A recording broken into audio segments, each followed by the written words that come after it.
Nabiktima na rin ba kayo ng catfishing? Sa video na to, pag-uusapan natin yan. Ako nga pala, si Queen's Gambite, at ito ang pag-uusapan natin sa video na to. A catfish isn't just a fish with whiskers. It is a person who pretend to be someone else online. So, lalo na sa mundo ng digital world ngayon, maraming gumagawa ng mga account, mapa-Roblox at kung ano-ano sa part ng apps. And alam naman natin na tayo rin ay may mga ganitong gawain, and this video is for spreading awareness. Una sa lahat, ang paggawa ng peking account to destroy other reputation is a criminal fraud. Ito ay gawain ng kriminal at walang pinagkaiba sa mga scammer. So, panlilin lang sa mga utak ng mga tao. So, bakit ba nangyayari ito? Una ay dahil sa insecurity. Online catfishing revealed 53% of Americans lied to their profile. So, ayan, ganyang karami, no? So, 9 out of 10 daters lie about their age, weight, height, and everything. 64% catfishers are women based on the online catfish statistics.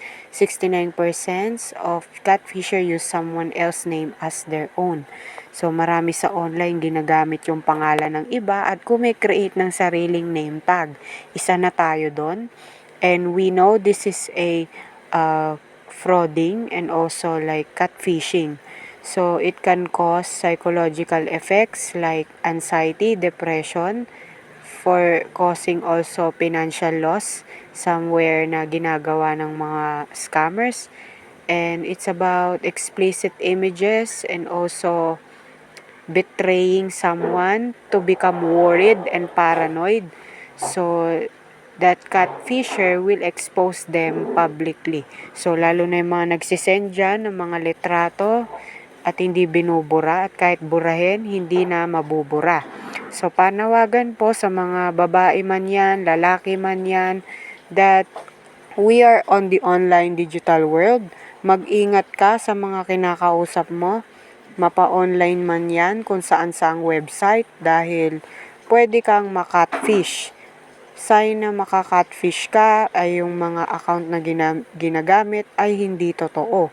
At lalo na ang kanilang pagkatao.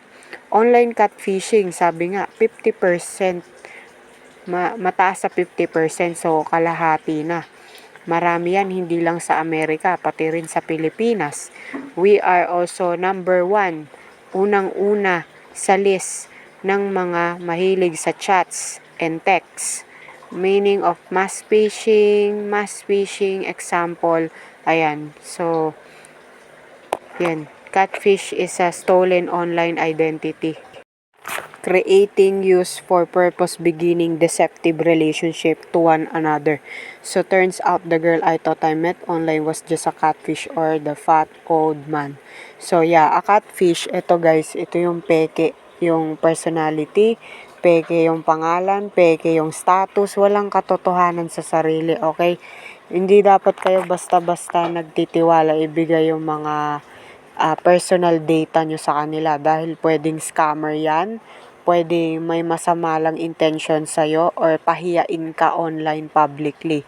That's why catfish is very dangerous, and be careful sa inyong lahat. Yun lang. Salamat sa pakikinig.